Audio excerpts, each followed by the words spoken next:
Ser podcast.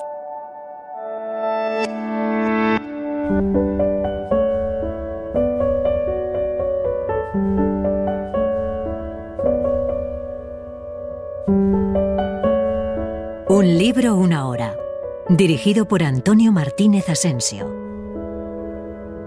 Bienvenidos al podcast de Un libro, una hora. En el episodio de hoy os vamos a contar Sentido y sensibilidad de Jane Austen.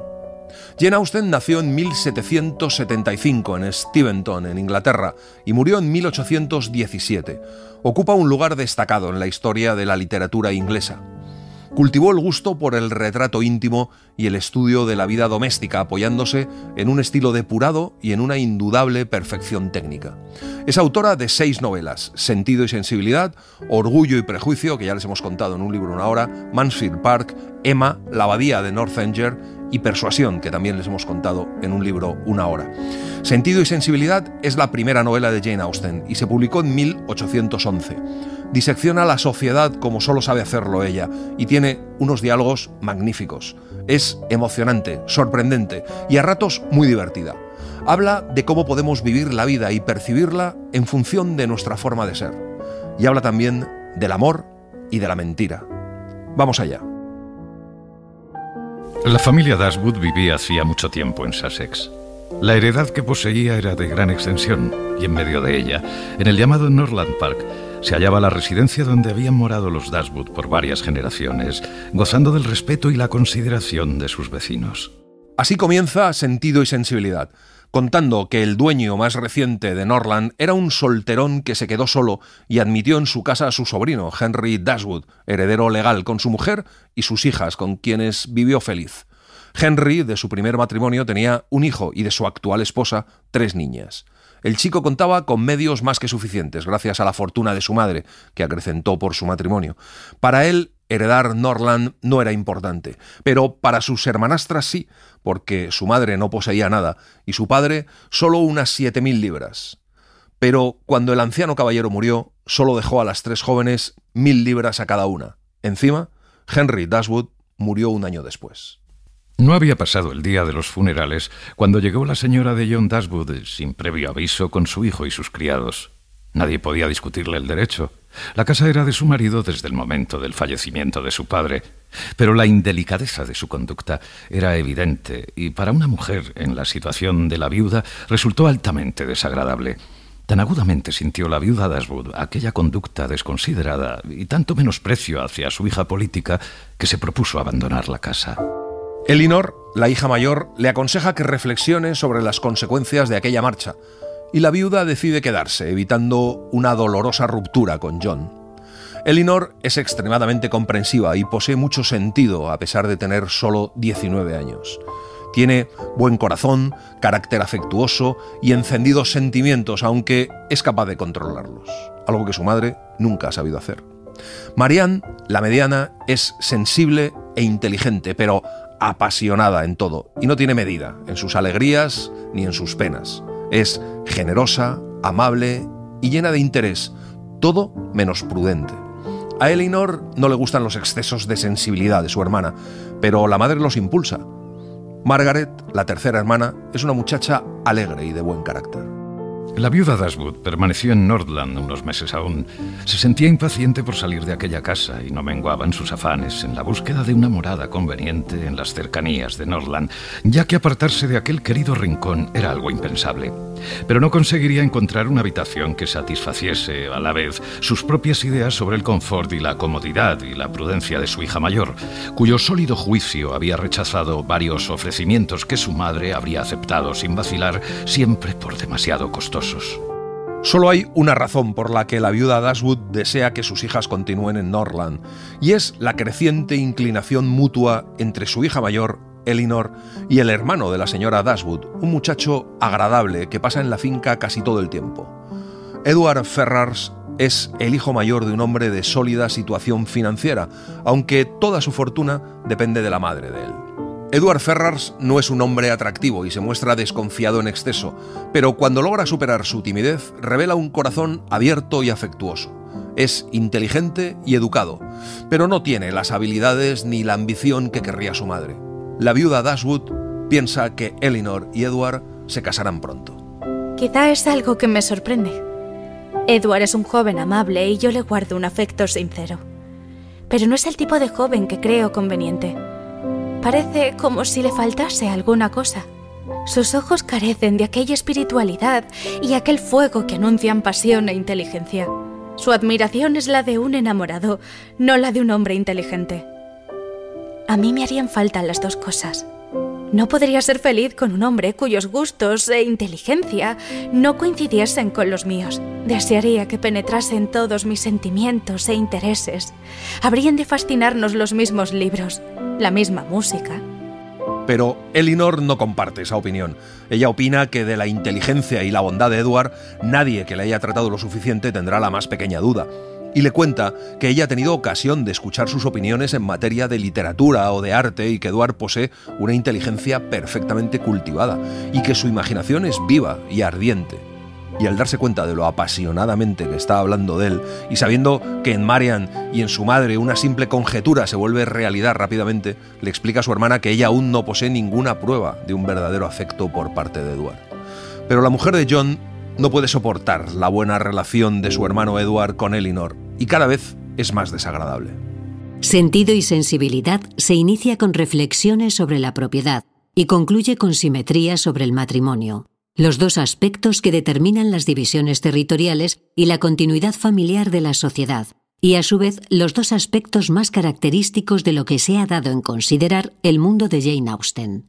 Sabemos que hubo una versión anterior de la novela, titulada Elinor y Mariam, que Austen escribió entre 1795 y 1796 en forma de una serie de cartas que empezó a escribir Sentido y sensibilidad en noviembre de 1797, aunque el grueso de la novela había quedado terminado entonces, y que siguió trabajando en ella durante la década siguiente, hasta que finalmente se publicó tal como la conocemos ahora en 1811. La viuda Dashwood recibe una carta con la oferta de una casita en excelentes condiciones que pertenece a un pariente suyo. Va a verla, a Barton, con sus hijas. Está lejos, pero abandonar las cercanías de Norland ya no es un mal, sino una bendición en comparación con la tortura de ser huéspedes de su nuera. Escribe al señor John Middleton aceptando agradecida su ofrecimiento y se lo hace saber a sus hijas, se lo cuenta a su hijastro y a la arpía de su mujer y comienzan a preparar la mudanza. El día de la despedida es un día de tristeza para todas. Pero cuando el día se acercaba a sus postrimerías, el interés por la belleza de la región donde iban a morar les levantó el ánimo y la visión del valle de Barton, en el instante en que entraban en él, las dejó maravilladas. Era un rincón del mundo acogedor, fértil, boscoso y rico en pastos. Después de seguir el serpentear del camino que lo atraviesa, llegaron a la casa. Todas sus tierras eran un exiguo pero verde jardincillo y una deliciosa puertecita de cerca permitía el acceso a él. La pequeña casa es confortable. Un corredor la atraviesa hasta el jardín. A cada lado de la puerta hay 2 saloncitos y más allá la cocina y la escalera. Tiene 4 dormitorios y 2 desvanes. Su situación es excelente, está rodeada por unas colinas bastante altas. La aldea de Barton ofrece una agradable imagen al ser divisada desde las ventanas. En la mañana del día siguiente reciben la visita del dueño de la casa, Sir John Middleton. Es un hombre de aspecto agradable que ronda los 40. Su aspecto es el de una persona de buen temple y sus maneras cordiales. La llegada de sus parientas parece llenarle de satisfacción. Les invita a comer cada día en Barton Park hasta que tengan la casa en orden. También reciben la visita de Lady Middleton. No parece mayor de 25 años, es bella y esbelta, pero reservada y fría. Cuando las Dashwood devuelven la visita conocen a la madre de Lady Middleton, la señora Jennings, una dama gruesa y entrada en años, pero alegre y de buen temple, muy habladora y de aspecto feliz y más bien vulgar. Y allí conocen también al coronel Brandon. El coronel Brandon, el amigo de Sir John, era grave y reservado. Su aspecto, sin embargo, no resultaba desagradable, a pesar de ser, según opinaba Margaret, un verdadero solterón, porque se encontraba ya en las peligrosas alturas de los 35 años. Aunque su rostro no era atractivo, tenía un aire inteligente y sensible, y vestía con especial distinción. La glacial insustancialidad de Lady Middleton resulta tan repulsiva que en comparación la gravedad del coronel Brandon y la vulgar jovialidad de Sir John y su suegra resultan interesantes. Lady Middleton solo se pone alegre con la entrada bulliciosa después de la cena de 4 pequeños que se agarran a su madre y le tiran de los vestidos. Por la noche, Marianne toca el piano y canta. Es muy aplaudida, aunque solamente el coronel Brandon concede a Marianne la delicadeza de escucharla con interés y en silencio. Marianne, por su parte, experimenta cierto respeto hacia él, viendo cómo los demás incurren en exageradas alabanzas. Marianne era lo suficientemente razonable para admitir que un caballero de 35 años había perdido ya la agudeza de sus sentimientos y el exquisito poder de gozar, pero se sentía dispuesta a hacer al coronel todas las concesiones a su avanzada edad que los sentimientos humanitarios requiriesen. La señora Jennings tiene la única ocupación de procurar que se case todo el mundo, así que poco después anuncia resueltamente que el coronel Brandon está enamorado de Marianne. Marianne no sabe si reírse de su absurdidad o indignarse de su impertinencia. La única preocupación de Marianne y de Elinor es que 15 días después de estar en la nueva casa, Edward Ferrars aún no ha ido a verles. Creen que solo una enfermedad puede haber ocasionado esa tardanza. Las visitas, aparte de los dueños de Barton Park, son escasas. Toda aquella región ofrece agradables paseos. Una mañana, Margaret y Marianne, atraídas por un rayo de sol, salen juntas de paseo. Suben por las colinas hasta que de pronto las nubes se cierran y un fuerte chubasco les cae encima. Echan a correr hacia su casa y Marianne pega un resbalón y se cae. Un joven caballero lo ve y se apresura a socorrer a la muchacha, que se ha lastimado un tobillo. El caballero se ofreció para ayudarla, y percatándose que la modestia de ella negaba lo que la situación hacía necesario, la cogió entre sus brazos sin más dilaciones y la llevó monte abajo. Al llegar a la cerca del jardín, cuya puerta Margaret había dejado abierta, penetró sin vacilar en la casa, en el momento en que Margaret salía a recibirlo, y no soltó a Marianne hasta dejarla bien aposentada en un sillón del saloncito.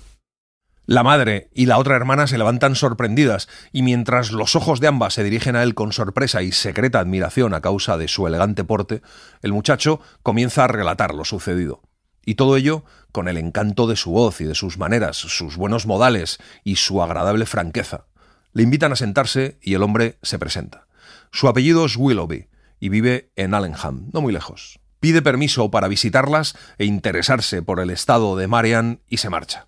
Aquella súbita marcha bajo la lluvia parece hacerle aún más interesante.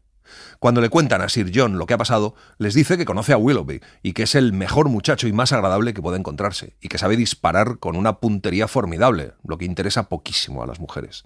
Eso sí, les cuenta que Willoughby no posee tierras propias en aquella región, que solo reside allí como invitado de la anciana señora Smith, de la que es pariente y cuyas propiedades heredará. El defensor de Marianne, como Margaret llamaba a Willoughby, llamó a la casa al día siguiente, no muy avanzada la mañana, para interesarse por su protegida. Fue recibido por la señora Dashwood con algo más que cortesía, con una efusiva amabilidad atribuible a la gratitud y sin duda también a lo que había referido Sir John del muchacho. Todo el transcurso de aquella visita no sirvió más que para revelar a éste la inteligencia, la elegancia, la correspondencia de los afectos y el bienestar doméstico de aquella familia, a la que por un accidente fortuito había conocido. Para quedar convencido del encanto personal de aquellas damas, no necesitó una segunda visita. Marianne, al principio, se muestra un poco recelosa con Willoughby, pero luego se da cuenta de que, aparte de una perfecta educación, aquel joven caballero aúna franqueza y vivacidad, y comparte con él la afición a la música y el baile, lo que le hace tener con él una complicidad que amplían a los libros. Les gustan no solo los mismos títulos, sino los mismos pasajes. El muchacho abunda en todas las opiniones de ella y procura participar de su entusiasmo. Antes de que termine la visita, conversan ya con el tono familiar de viejos conocidos. Willoughby va cada día a la casa para preguntar por el estado de Marianne. Al principio, esa es su única excusa y es muy bien recibido. Willoughby era un muchacho de inteligente conversación, imaginación viva, espíritu vivaz y abierto y maneras afectuosas. Parecía exactamente formado para cautivar el corazón de Marianne, porque a las cualidades citadas añadía no solo un aspecto magnífico, sino también una inteligencia ardorosa, que era incrementada y exaltada por el fulgor de la de ella, circunstancia que le hacía apto más que cualquier otra persona para merecer el afecto de la muchacha. Para Marianne, estar con Willoughby se va volviendo el placer más exquisito de la vida. Juntos leen, hablan y cantan. Para la madre de Marianne, Willoughby es intachable y Elinor no encuentra nada censurable en él, salvo la tendencia, en la que se parece a Marianne, de decir lo que piensa sin atender a personas o circunstancias. Marianne se da cuenta de que su desesperanza de los 16 años respecto a hallar un hombre que colme sus ideas sobre la perfección masculina era infundada. Willoughby le ofrece todo lo que siempre ha soñado. El interés del coronel Brandon, que había sido sorprendido al vuelo por sus amigos, ahora, cuando ya no se hablaba de él, comenzó a preocupar a Elinor. Elinor contemplaba el desarrollo de aquel asunto con vivo interés. ¿De qué era capaz, se preguntaba, un hombre reservado de 35 años cuando tiene como rival a un despierto muchacho de 25? Y como no era posible desearle éxito, de todo corazón le deseaba indiferencia. Aquel hombre le caía simpático y, a pesar de su gravedad y reserva, lo encontraba interesante. Los bailes comienzan en Barton Park y se llevan a cabo excursiones al río tan a menudo como el tiempo lluvioso lo permite. En todas esas partidas toma parte Willoughby. Elinor no se sorprende de aquella mutua inclinación, aunque está a punto de sugerir a Marianne la conveniencia de mostrar algo más de discreción. Pero Marianne aborrece toda simulación y dice que esconder unos sentimientos que no son dignos de censura le parece un esfuerzo innecesario. Willoughby es de la misma opinión. Cuando él está presente, ella parece no tener ojos para nadie más. Todo lo que él hace le resulta acertado, todo lo que dice, correcto. Es la época más feliz de Marianne. Elinor piensa que están prometidos, y más cuando la pequeña Margaret le cuenta que Willoughby tiene un rizo del cabello de Marianne y que vio cómo se lo cortaba. Una tarde, Willoughby lleva a Marianne a visitar su casa en Allenham y recorren todas las habitaciones, como si vieran su futura casa. Sin embargo, Marianne lo explica como si hubiera ido a ver una casa con un amigo, sin darle mayor importancia. Todo cambia una tarde en la que Willoughby está invitado a cenar. Cuando la viuda Dashwood vuelve de Barton Park, ve el coche de Willoughby aguardando ante la casa.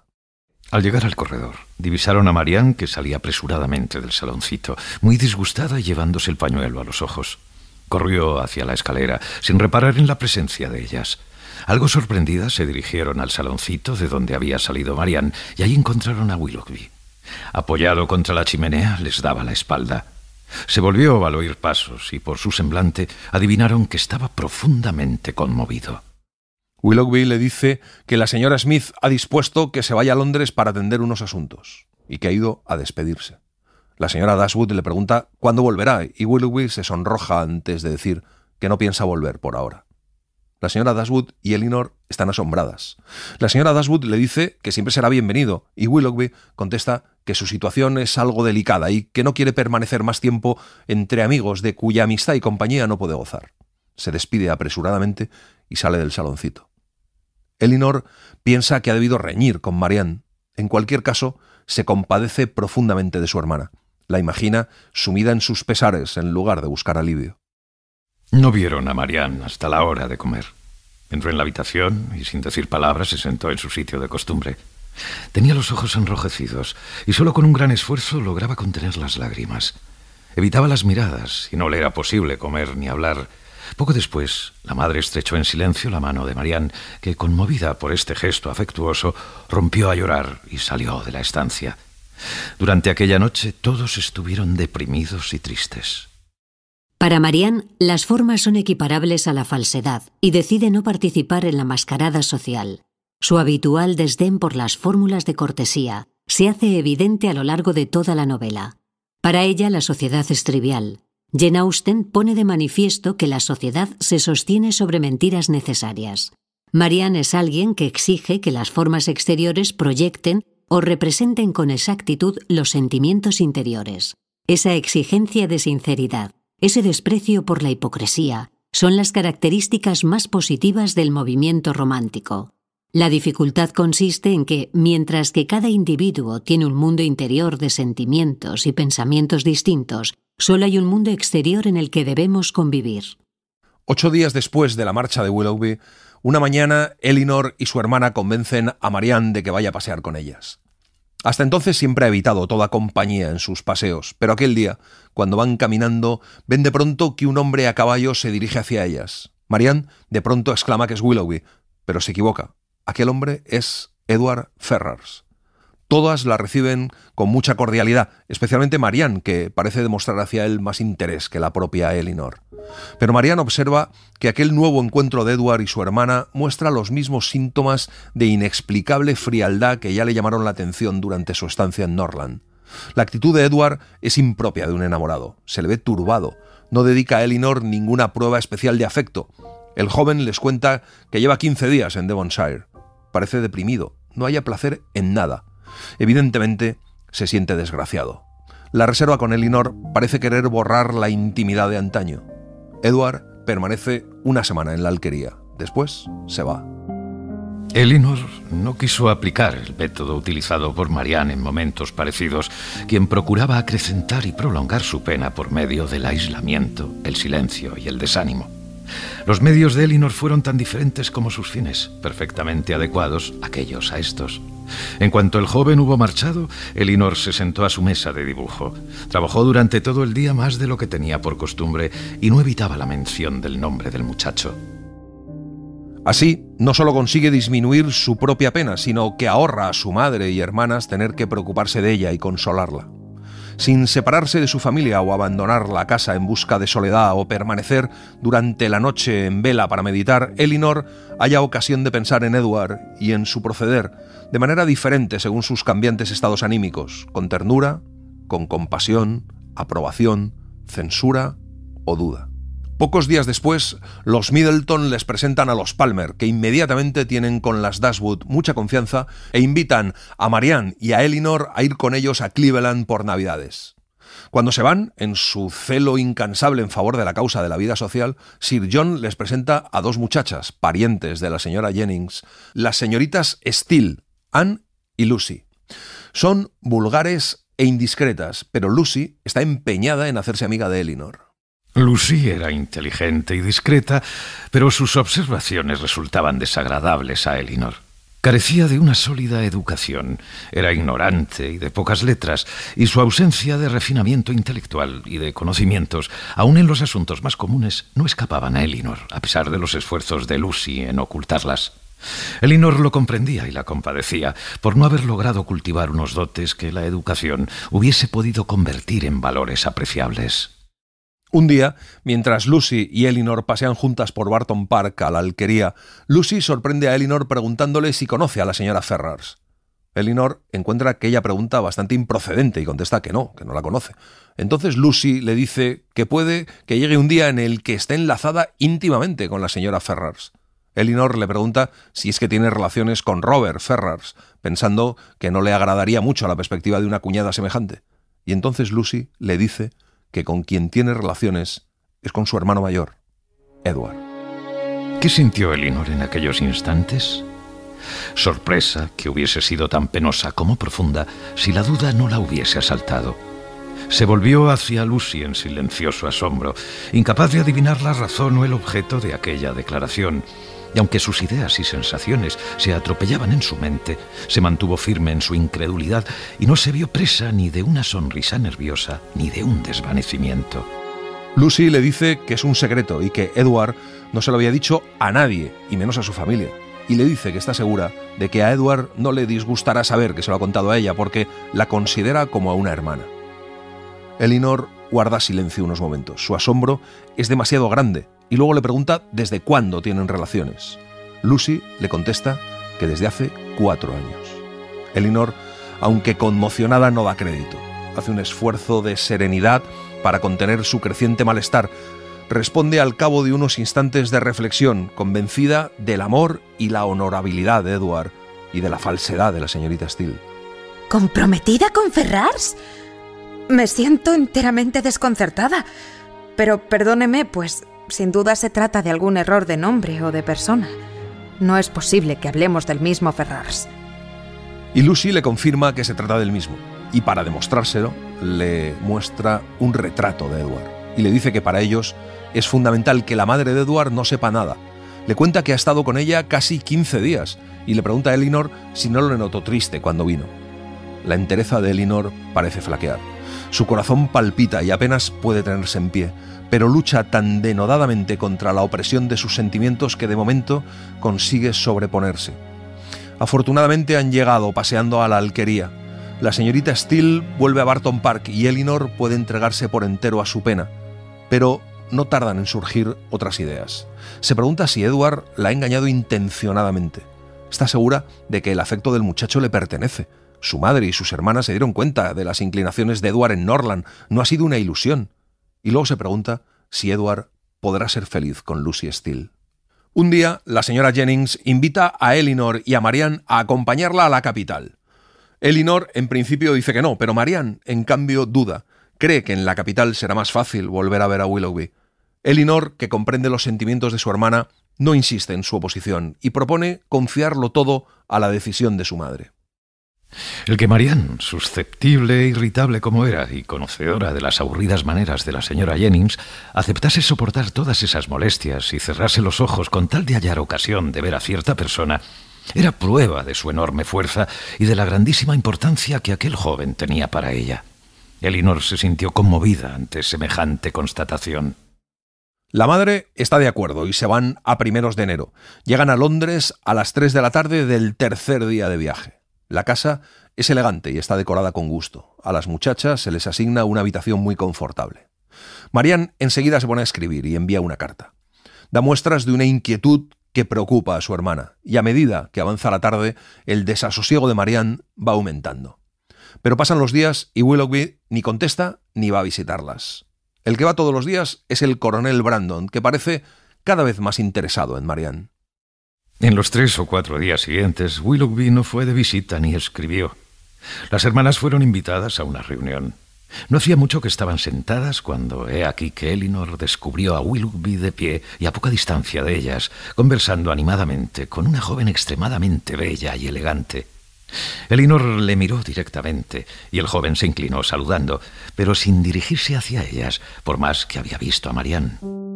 Elinor se vuelve hacia Marianne. En aquel instante Marianne repara en la presencia de Willoughby y, resplandeciendo de súbita alegría, está a punto de precipitarse hacia él. Su hermana la detiene. Marianne no entiende por qué no la mira, por qué no viene a hablar con ella.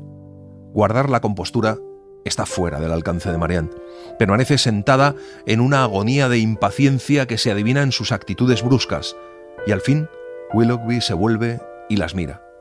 Marianne pronuncia su nombre con tono de embeleso. Él se acerca y, dirigiéndose antes a Elinor que a Marianne, como si tratase de evitar su mirada y no fijarse en ella, pregunta por la salud de la señora Dashwood y cuánto tiempo llevan en Londres.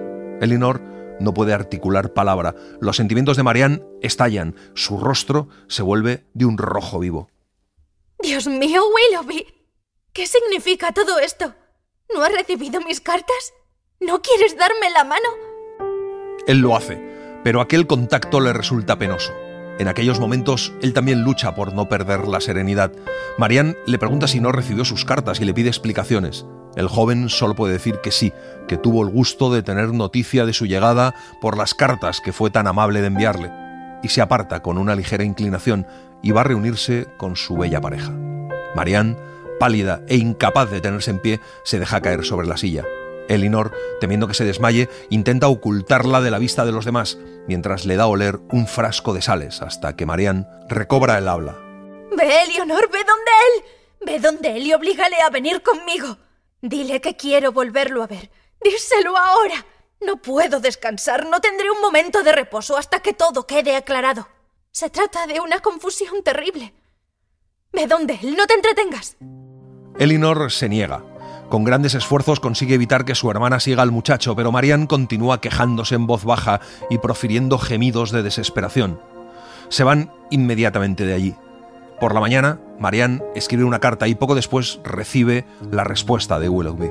Sale corriendo con ella. Elinor abre muy poco después la puerta de la habitación y distingue a Marianne sobre la cama, casi desmayada de emoción, con una carta en la mano y otras 2 o 3 alrededor. Elinor coge la mano de su hermana y se la besa. Marianne aprecia la ternura de Elinor. Le entrega todas aquellas cartas. Luego se cubre el rostro con un pañuelo y llora amargamente. Elinor lee la carta de Willoughby con indignación. En ella, Willoughby anuncia que está comprometido y que va a casarse. Aunque convencida al comenzar su lectura de que encontraría una confirmación de sus peores temores, no había supuesto que Willoughby fuese capaz de apartarse tanto de toda apariencia de sentimiento honorable y cortés como del decoro que ha de suponerse en un caballero para enviar una carta tan cínicamente cruel, una carta de la cual cada palabra era un insulto y que proclamaba a su autor como un auténtico villano. Entonces le pregunta a Marianne si no estaban comprometidos. Y Marianne le cuenta que nunca hubo compromiso, que nunca le dijo que la quería, que nunca se declaró, que ella lo daba por sentado, como si todo estuviera implícito en su forma de comportarse con ella, que ella se sentía más solemnemente unida a Willoughby que si lo fuera por el más fuerte brazo legal. Elinor le contesta que él no debía sentirlo así, pero Marianne le contesta que él sí que lo sentía así y que sin duda ha sido traicionada, pero no por Willoughby. A cualquier otra persona, excepto tú, mamá y Edward, las creería capaces de traicionarme. Aparte de vosotros 3, no creo que haya otra persona en el mundo, salvo Willoughby, que me parece incapaz de engañarme tan arteramente, pues conozco muy bien su corazón. Marianne está cada vez más agitada. Dice que quiere marcharse a casa. Elinor le dice que por cortesía no pueden hacerlo. Marianne se queda en la cama. En la cena se enteran de que la novia de Willoughby es una mujer muy rica, la señorita Grey. Marianne despierta a la mañana siguiente con la misma sensación de inmenso desconsuelo con que ha cerrado los ojos la noche anterior. Tiene la misma inestabilidad y el mismo ímpetu de sentimientos y de opiniones que la víspera. En cuanto a su deseo de volver a casa, Elinor decide pedir consejo a su madre y tener paciencia hasta que ella dé su opinión. Marianne accede. El coronel Brandon acude a ver a Elinor y le cuenta lo que sabe sobre Willoughby, y es una historia terrible. Le cuenta que se aprovechó de una niña inocente, que la abandonó, que es un hombre dilapidador, disipado, inmoral, aprovechado, lo peor de lo peor. Y Elinor se lo cuenta a Marianne. Pero el efecto sobre Marianne no es como ella se lo imaginaba. No pone en duda la historia del coronel, no defiende a Willoughby, pero su desconsuelo es el mismo, como si fuese más duro aún perder la idea que tenía de Willoughby que perder su corazón. A primeros de febrero, al cabo de 15 días de la carta de Willoughby, Elinor se vio en la penosa obligación de comunicar a Marianne el casamiento de Willoughby. Procuró estar enterada de aquel acontecimiento tan pronto como tuvo lugar la ceremonia, pues quería evitar a todo trance que Marianne se enterase por los periódicos que leía cada mañana con extrema avidez. Marianne recibe la noticia con serenidad, pero al cabo de un rato, incapaz de contenerse, rompe a llorar, y durante el resto del día permanece en un estado digno de lástima. Los Willoughby salen de Londres inmediatamente después de la boda. Por esas fechas, las señoritas Steele llegan para pasar unos días con sus primos y son recibidas por todos con gran cordialidad. Solo Elinor siente cierta congoja al verlas. Marianne accede a salir a la calle poco después, y el primer día que las 2 hermanas salen a pasear, se encuentran con su hermano John y con Fanny, su mujer, que están en Londres desde hace 2 días. John organiza una cena a la que invita a todo el mundo, por supuesto a su cuñado Edward y a su suegra, señora Ferrars, a los Middleton, a la señora Jennings, a Marianne y a Elinor, al coronel Branson y a las señoritas Steele. Pero Edward decide no asistir. El interés de Elinor por conocer a la señora Ferrars quedó satisfecho. Halló en ella todo cuanto podía hacer indeseable un enlace entre las 2 familias. Su orgullo, su vulgaridad y sus terribles prejuicios contra ella le hicieron ver todas las dificultades que hubiesen surgido en caso de un compromiso formal y posterior casamiento con Edward, y no dejó de alegrarse de que un mayor impedimento la hubiese apartado de los sufrimientos que habría de reportarle vivir de la merced de tal dama, depender absolutamente de sus caprichos y de su solicitud. A Lucy no parece importarle, y la sorpresa de la noche se produce cuando aparece Edward. Es un instante verdaderamente embarazoso para todos, y Edward vacila al entrar. Lucy no quiere hacerse notar para mantener el carácter secreto de sus relaciones. El papel de Elinor es más complejo, pero le saluda con un ademán natural y franco. Consigue mantener un aire impasible. Esa actitud anima a Edward, pero su corazón no es tan frío como el de Lucy ni su ánimo tan sereno como el de Elinor. Marianne no sabe nada, así que provoca una situación incómoda al saludar con alegría a Edward y decirle que su presencia les compensará de muchos malos ratos. De aquella reunión surge un hecho inesperado, y es que las señoritas Steele son invitadas a alojarse en casa de John y de Fanny, que se lleva de maravilla con Lucy. Elinor piensa que aquello acelerará el matrimonio de Edward y Lucy, así que decide contarle todo a su hermana. La idea de las relaciones secretas se concebía socialmente como una travesura, un juego. No obstante, Jane Austen nos hace tomar conciencia de un tipo de secretismo mucho más importante, aquello que no se puede exteriorizar en el rostro o expresar con la voz. Se trata de los secretos que se ocultan a ojos de todos, que luchan por salir a la luz y enfrentarse a las limitaciones o represiones. Tales formas de ocultación pueden resultar admirables o ladinas, o sencillamente aquello que las circunstancias permiten, pero sean como sean, aparecen de manera recurrente. El secretismo es con frecuencia una obligación penosa impuesta por las normas de una sociedad rígida, pero también puede convertirse en una estrategia para oponerse a estas o sortearlas. El papel de Elinor era arduo. Tenía que destruir en su hermana la ilusión que era su mayor consuelo, y tenía que transmitirle una idea de Edward que desvanecería el buen concepto que Marianne guardaba de él, y con todo ello, por otra parte, se avivaría de nuevo el rescoldo, la pena de Marianne, hallando un parecido en la situación de las dos hermanas que sin duda la imaginación de aquella agrandaría. Marianne, efectivamente, escucha horrorizada y no cesa de proferir exclamaciones. Elinor le transmite su serenidad de espíritu y defiende a Edward de cualquier imputación, excepto la de imprudencia. Marianne no quiere escuchar razón alguna. Para ella, Edward es un segundo Willoughby, pero de pronto Marianne pregunta a su hermana desde cuándo lo sabe, y Elinor le dice que desde hace 4 meses. El rostro de Marianne expresa la sorpresa que sus labios no pueden pronunciar. ¿4 meses? ¿Lo sabías desde hace 4 meses? Mientras me auxiliabas en mis penas, tú llevabas las tuyas en tu corazón. Y yo te reprochaba ser feliz. 4 meses. Y tan tranquila, tan cariñosa con todos. ¿Cómo has podido soportarlo? 4 meses y aún le quieres. Sí, pero es que no solo lo quería él. Y como la tranquilidad de los demás significaba algo para mí, me sentía contenta de ahorrarles el sufrimiento de verme padecer. Hoy puedo hablar de ello con serenidad. Después de todo, Marianne, lo que resulta atractivo en la idea de un solo amor constante, todo aquello que se puede decir e imaginar de una felicidad enlazada con una sola persona, es un sueño que no encaja en la realidad. Edward se casará con Lucy. Se casará con una mujer superior al nivel medio de su sexo, por inteligencia y belleza, y el tiempo y la costumbre le harán olvidar que estuvo enamorado de una mujer a quien consideraba superior a su esposa. Marianne le pide perdón por haber sido cruel con ella y le agradece sus cuidados y su cariño, y ambas se abrazan. Marianne promete no hablar con nadie del asunto, no mostrar enojo con Lucy y tratar a Edward con la misma cordialidad de antes, y cumple su promesa. Pero todo salta por los aires cuando se descubre la relación entre Lucy y Edward. Fanny monta en cólera por sentirse engañada por Lucy y haberla alojado en su casa, y la señora Ferrars reacciona desheredando a Edward y dándole todo a su hijo pequeño, Robert. Edward se queda prácticamente en la calle y solo recibe la ayuda sorprendente del coronel Branson, que le ofrece una pequeña parroquia que le dará para vivir de forma austera cuando se ordene. Y Edward acepta. Las señoritas Dashwood permanecieron más de 2 meses en Londres, y la impaciencia de Marianne para volver a su casa iba creciendo de día en día. Añoraba el aire, la libertad, el reposo del campo, y estaba convencida de que si algún lugar podía traerle consuelo era Barton. Elinor no sentía tanta impaciencia en marcharse de Londres, y menos se inclinaba a emprender inmediatamente el viaje, cuanto más pensaba en las dificultades de una jornada tan larga, a la cual Marianne no concedía importancia. Deciden no viajar de una vez hasta Barton y aceptar la invitación de los Palmer para pasar unos días en Cleveland, que está a medio camino. Un día de principios de abril y por la mañana muy temprano se van.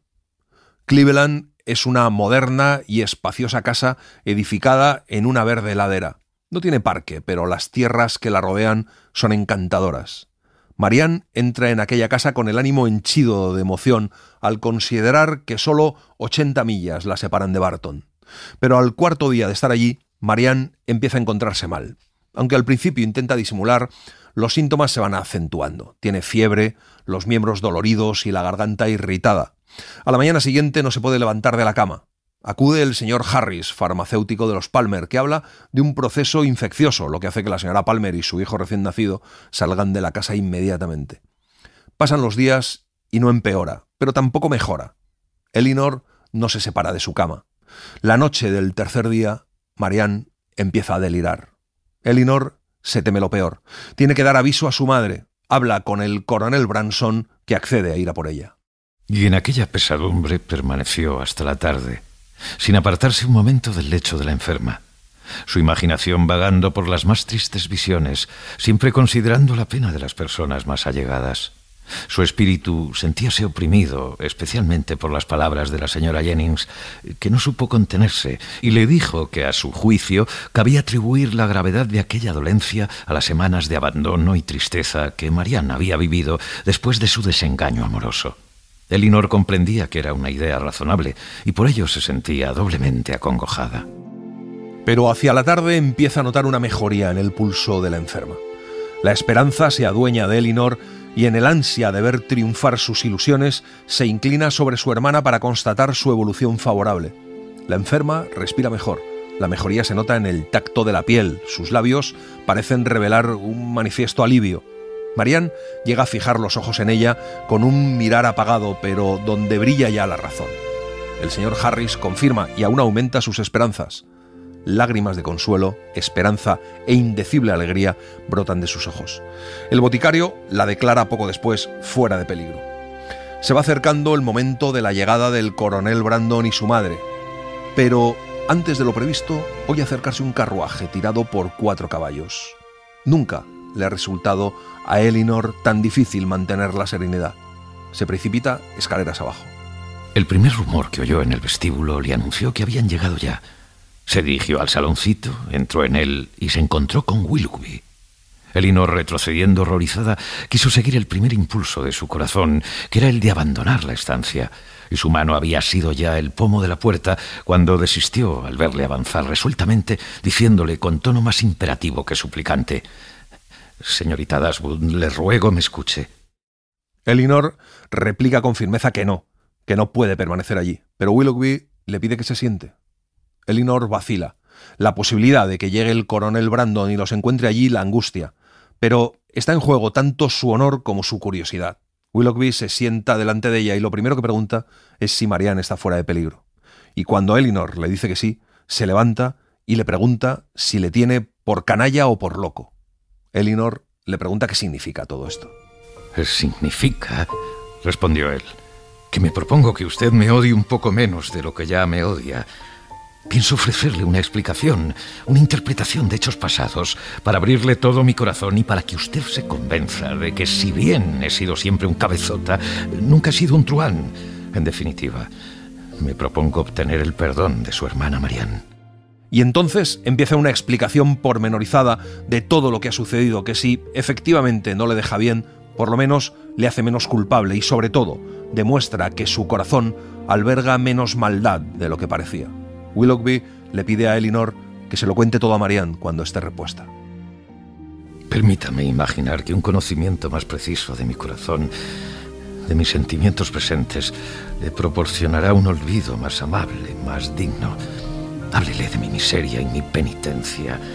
Dígale que nunca mi corazón le fue infiel y añada que en este instante la quiero más que nunca». Elinor no contesta. Tiene sus pensamientos absortos en los terribles daños que una independencia excesiva y las consiguientes costumbres de pereza, disipación y lujuria han ocasionado en el corazón de un hombre de temperamento tierno y afectuoso. La vanidad le ha llevado a buscar su propio triunfo a expensas de otras personas y lo ha enredado en las mallas de un amor sincero que la extravagancia o la necesidad sacrificó sin compasión. El enlace por el que dejó en la mayor aflicción a Marianne probablemente se convertirá en su más terrible desventura. Willoughby saca a Elinor de tales pensamientos para despedirse. Le alarga la mano y Elinor no puede negarle la suya. Willoughby la estrecha con efusión. Cuando volvió al lado de Marianne, ajena a lo ocurrido, se encontró con que acababa de despertarse, más repuesta por aquel sueño prolongado de lo que hubiese esperado. El corazón de Elinor sentíase colmado. El pasado, el presente y el futuro, la visita de Willoughby, la salvación de Marianne, la espera de la madre, la precipitaban en una agitación de espíritu que la situaba más allá de cualquier fatiga y le infundía el temor de traicionarse ante su hermana. La viuda Dashwood llega aterrorizada por tener la convicción de que ya ha ocurrido la tragedia irreparable, pero Elinor, al instante, le anuncia la buena noticia. Marianne va mejorando día a día. La madre de Elinor le confiesa a su hija que por el camino el coronel Brandon le ha abierto su corazón y le ha dicho que ama a Marianne y que desearía casarse con ella y que viviera en su casa de Delaford. Elinor no puede contestar nada. La amorosa tensión entre las dos hermanas, el constante debate sobre cómo ser, que eclosiona al justaponer sus figuras en cualquier circunstancia, representa el verdadero tema de sentido y sensibilidad. Las hermanas difieren en su actitud hacia la estabilidad y la energía. También discrepan, de un modo más sutil, en los factores que determinan el comportamiento. Pero no estamos frente a un dualismo simple. No son tan solo figuras que encierran pasión y razón, impulsividad y contención, sentimiento y forma, poesía y prosa. Sin embargo, es cierto que proyectan una división básica o una escisión en la sociedad tal como Jane Austen la conoció, y tal vez como la conocemos hoy en día. La mejoría de Marianne hace que se planteen volver a Barton, a su casa, y así lo hacen. Marianne permanece 2 o 3 días en casa antes de que el tiempo sea lo bastante bueno como para permitir un paseo a una convaleciente como ella. Pero al fin aparece una mañana serena y luminosa y las dos hermanas salen juntas. De pronto, al llegar a un determinado lugar, Marianne dice que allí fue donde se cayó y donde vio por primera vez a Willoughby. He cambiado un poco de sentir por lo que a él se refiere. Y no pienso ocuparme ahora de lo que fueron mis sentimientos, sino de lo que son en la actualidad. En este momento, si pudiese quedar satisfecha en un punto, si pudiese pensar que no hubo falsedad conmigo, que él no se propuso engañarme, pero más que nada, si pudiese estar segura de que no fue tan malvado como a veces le imagino. No solo es horrible sospechar en una persona que ha sido para mí lo que él fue, tales designios, sino pensar lo que me descubre de mí misma. Entonces, Elinor ve la oportunidad de contarle la visita de Willoughby, y más cuando Marianne empieza a echarse en cara su falta de entereza. Dice que su enfermedad fue enteramente provocada por sí misma y que si hubiese muerto habría sido una autodestrucción. Se acusa de ser egoísta y de haber tratado mal a todo el mundo, y en la estela de esas reflexiones, Elinor encuentra la forma de contarle la verdad. Compuso su relato tal como confiaba, con tacto. Preparó con destreza a su oyente. Refirió con sencillez y honestidad los principales puntos en que Willoughby fundaba su defensa. Hizo justicia a su arrepentimiento y procuró suavizar su situación actual. Marianne no respondió una palabra, temblaba. Fijos los ojos en el suelo, sus labios se volvieron más pálidos aún de lo que los dejara su dolencia. Escuchaba cada sílaba con palpitante avidez. Su mano, sin saber cómo, apretaba la mano de su hermana y resbalaban lágrimas por su rostro.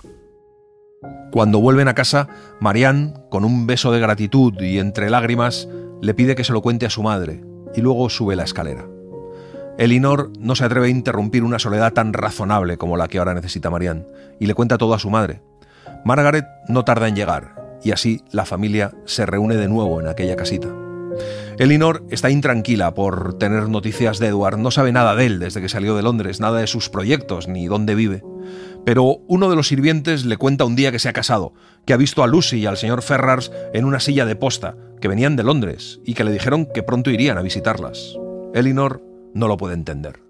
Que Edward se hubiese casado tan pronto antes de ser ordenado y, por lo tanto, antes de tener la pensión de la parroquia, era algo que de buen principio la había sorprendido un tanto. Pero no tardó en percatarse de que Lucy, siempre providente en su prisa por asegurarse la boda, había pasado por encima de todo, con tal de evitar todo aplazamiento. Apenas sí ha tenido tiempo de pensar en ello cuando ve la silueta de un jinete desde la ventana que se para ante la puerta. Un caballero baja del caballo. Es alguien que recuerda a Edward. Elinor aguza la mirada. Es Edward. Se aparta de la ventana y se deja caer en un sillón.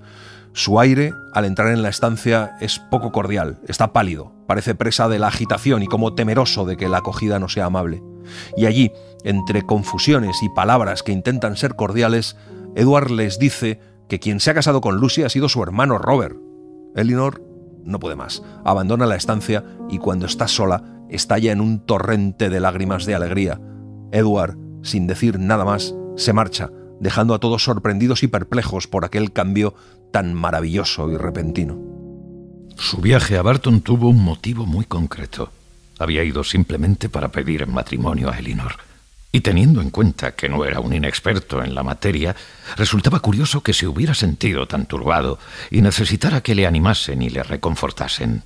Su corazón se abre a Elinor, reconoce todos sus errores y debilidades. La señora Dashwood, demasiado feliz para tener sosiego, no sabe cómo querer bastante a Edward ni elogiar bastante a Elinor. Marianne solo puede expresar su felicidad con lágrimas. Y en cuanto a Elinor, parece envuelta en un profundo reposo. Se siente embargada y transformada por su propia felicidad, dispuesta, como todo espíritu humano, a familiarizarse fácilmente con los cambios favorables. Edward decide pasar en la alquería una semana para gozar de la compañía de Elinor y para formular todo aquel mundo de ideas que le sugiere en aquellos momentos el pasado, el presente y el porvenir. Una sola cuestión quedaba, empero, sin resolver aún, un trascendental obstáculo.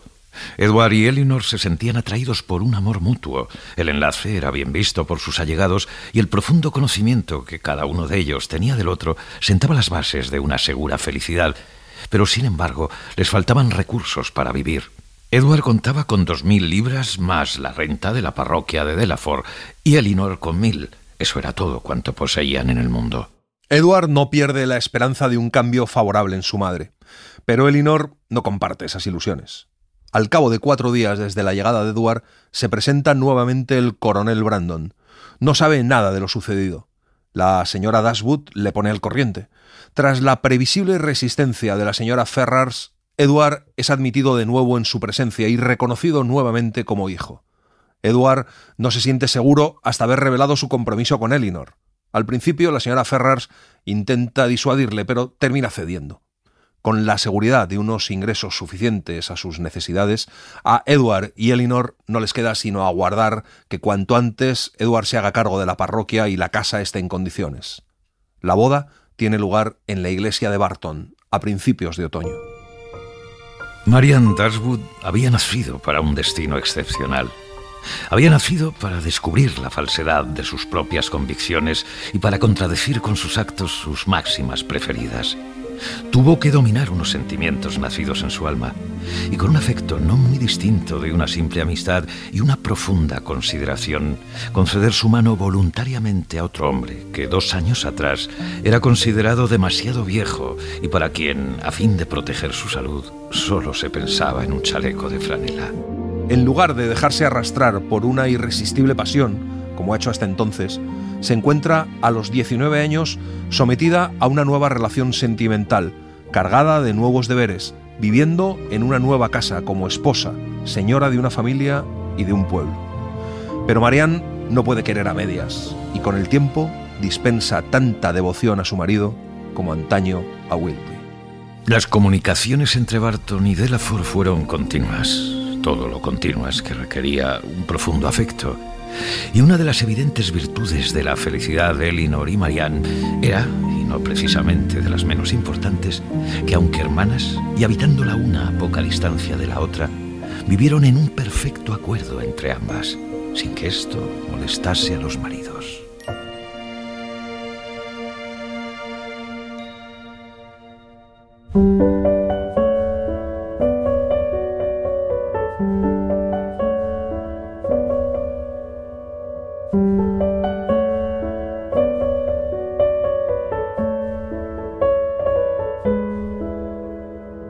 Y así les hemos contado Sentido y sensibilidad de Jane Austen.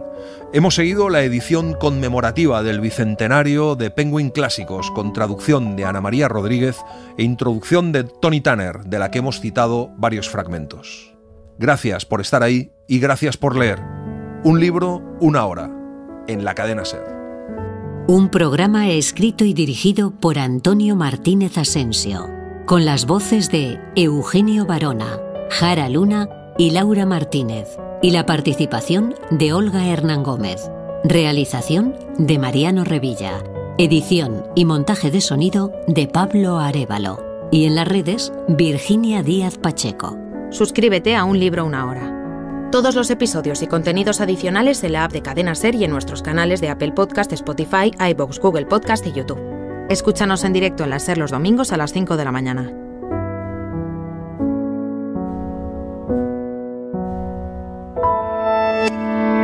Cadena SER. La radio.